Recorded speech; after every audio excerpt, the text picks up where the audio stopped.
Body focused repetitive disorder DSM-5 का एक छत्र शब्द है।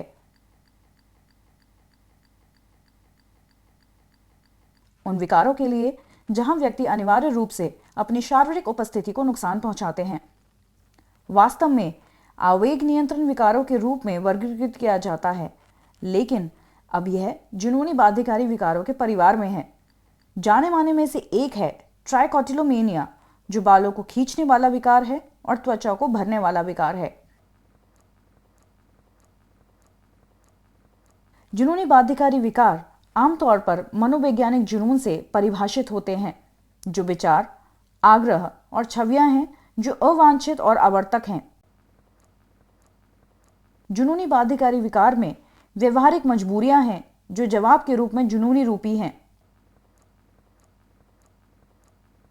शरीर के लिए दोहराए जाने वाले विकारों पर ध्यान केंद्रित करने के लिए, हालांकि स्व हानिकारक व्यवहार आमतौर पर एक जागरूक मनोवैज्ञानिक जुनून से संबंधित नहीं है, लेकिन इसके बजाय यह तब होता है जब कोई व्यक्ति तनावग्रस्त, चिंतित या उबा हुआ महसूस करता है, और एक बार जब कोई व्यक्ति खुद को नुकसान पहुंचाने वाला व्यवहार शुरू कर देता है तो आमतौर पर इसे बार बार करते रहने की तीव्र इच्छा होती है। यह पूरे दिन में कई छोटे एपिसोड में हो सकता है या एकल लंबे सत्रों के दौरान हो सकता है, जो 1 घंटे से भी ज्यादा हो सकता है। शरीर केंद्रित विकृति वाले लोग हमेशा अपने व्यवहार को पूरी तरह से वाकिफ नहीं होते हैं। जब वे ऐसा कर रहे होते हैं, इस व्यवहार को रोकना उनके लिए मुश्किल हो जाता है। इसके अलावा यह व्यवहार बहुओं को तोड़ने जैसे शारीरिक उपस्थिति को सुधारने के व्यवहार से अलग है, और मादक इसके अलावा यह व्यवहार बहुओं को तोड़ने जैसे शारीरिक उपस्थिति को सुधारने के व्यवहार से अलग है और मादक द्रव्यों के सेवन जैसे अन्य अंतर्निहित कारणों के लिए जिम्मेदार नहीं है। उदाहरण के लिए, त्वचा नोचना एक तरह का दुष्प्रभाव है जो एम्फेटामिन या कोकेन के उपयोग से होता है। अन्य मानसिक विकारों से भी व्यवहार, उदाहरण के लिए स्पर्श मतिभ्रम के परिणाम स्वरूप त्वचा को चुनना, जो देखने सोचने जैसा हो सकता है, जैसे आपकी त्वचा के नीचे कीड़े हैं। अन्य चिकित्सा स्थितियों से भी, उदाहरण के लिए खुजली के कारण त्वचा पर खरोंच संक्रमण या अंत में दवा के दुष्प्रभाव के रूप में। ट्राइकोटिलोमेनिया एक प्रकार का शरीर केंद्रित दोहराव संबंधी विकार है जहां लोग अपने बालों को बाहर निकालने के लिए एक अनूठा आग्रह महसूस करते हैं, जिसके परिणाम स्वरूप बाल झड़ने लगते हैं, जो कोई आश्चर्य की बात नहीं है। अब यह उनका नाम शर्त को परिभाषित करता है। ट्रिक बालों के लिए ग्रीक शब्द से निकला है। टिलो ग्रीक वाक्यांश से संबंधित है, खींचने के लिए और उन्माद को संदर्भित करता है। यह बाल खींचना शरीर के किसी भी हिस्से में हो सकता है, लेकिन सबसे आम है खोपड़ी, भौहें, क्योंकि बाल खींचने वाली जगहें हर बार अलग हो सकती हैं। ट्राइकोटिलोमेनिया हर बार उतना दिखाई नहीं देता है जितना कि यह हो सकता है।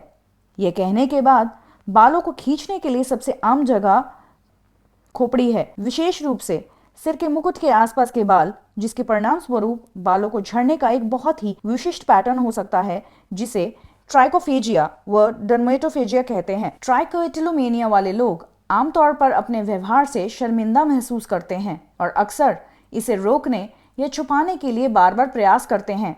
कभी कभी ये बाल खींचने वाले विशिष्ट अनुष्ठान व्यवहार से जुड़ा हो सकता है, जैसे केवल एक विशिष्ट तरीके से बाल खींचना, जैसे चिमटी से या जड़ से उखाड़ना। भले ही ये कैसे किया जाए, परंतु यह बर्ताव चलता रहता है। इसके कारण त्वचा के नीचे या भविष्य में होने वाली बालों का विकास रुक सकता है। एक्सोरिएशन डिसऑर्डर का एक अन्य प्रकार, जिसे डर्मेटिलोमेनिया के नाम से बोला जाता है। डर्मा एक ग्रीक शब्द है त्वचा के लिए, एक ग्रीक शब्द जड़ों के लिए खींचने के लिए या उन्माद शब्द से संबंधित है। इसलिए ये लोग अपनी त्वचा को लेने के लिए एक अनूठा आग्रह महसूस करते हैं, जिसके परिणाम स्वरूप अक्सर त्वचा के घाव होते हैं, अधिकांश आमतौर पर चेहरे, हाथों और बाहों पर। कुछ लोग स्वस्थ त्वचा को चुनते हैं, जबकि कुछ लोग छोटी त्वचा की अनियमितताओं जैसे कि क्षतिग्रस्त नाखून, क्यूटिकल्स, पिंपल्स, शुष्क त्वचा और अक्सर पिछली बार के नीचने के कारण अक्सर उंगलियों के नाखूनों से नोचा जाता है। कुछ लोग अपने दांतों या चिमटी का भी प्रयोग करते हैं। इन बर्ताव के कारण कई बार शर्मिंदगी महसूस होती है, या जैसे ट्राइकोटिलोमेनिया वाले व्यक्ति इस बर्ताव को रोकने की कोशिश करते हैं या इसे अकेले में करते हैं।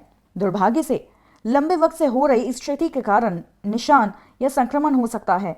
अब ऐसे अन्य प्रकार के बॉडी फोकस्ड रिपीटेटिव डिसऑर्डर हैं जो कम आम हैं, जैसे कि ट्राइकोफेजिया और डर्मेटोफेजिया, जो क्रमशः लोगों अपने बालों और त्वचा के अनिवार्य रूप से खाते हैं या त्वचा नोचते हैं या उसे उठाते हैं। डर्मेटोफेजिया में मुंह के अंदर के गाल या होंठ को काटना या चुनना शामिल हो सकता है, जिससे मुंह में घाव हो सकते हैं और संक्रमण का खतरा बढ़ सकता है। अक्सर डर्मेटोफेजिया ओनिकोफेजिया के साथ होता है, जो गंभीर नाखून खाने की स्थिति है, जहां लोग नाखून उंगलियों के आसपास की त्वचा को काटते हैं।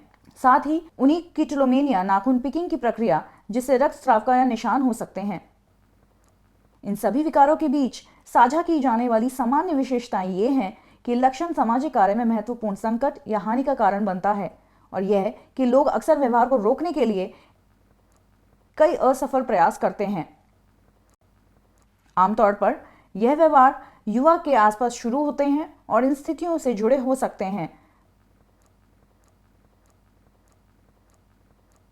जो अक्सर उस समय के आसपास विकसित होते हैं, जैसे कि मुहासे।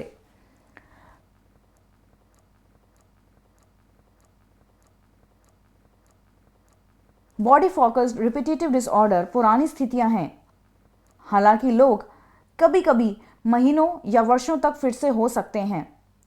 उसने कहा, उपचार के विकल्प उपलब्ध हैं।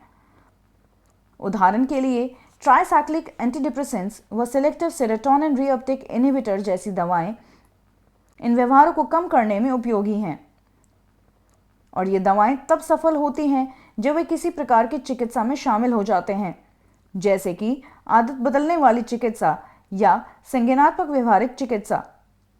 इन दोनों मामलों में लोगों को पहचानने के लिए प्रशिक्षित किया जाता है और दोहराव वाले व्यवहार की ओर ले जाने वाले आवेग पर प्रतिक्रिया करना है। ठीक है, एक त्वरित पुनरावृत्ति के रूप में बॉडी फोकस्ड रिपीटेटिव डिसऑर्डर जुनूनी बाध्यकारी विकारों के परिवार का एक हिस्सा है, और जहां लोग अनिवार्य रूप से अपनी शारीरिक उपस्थिति को नुकसान पहुंचाते हैं। उनमें से दो सबसे आम हैं, ट्राइकोटिलोमेनिया, बाल खींचना, और त्वरण या त्वचा को चुनना।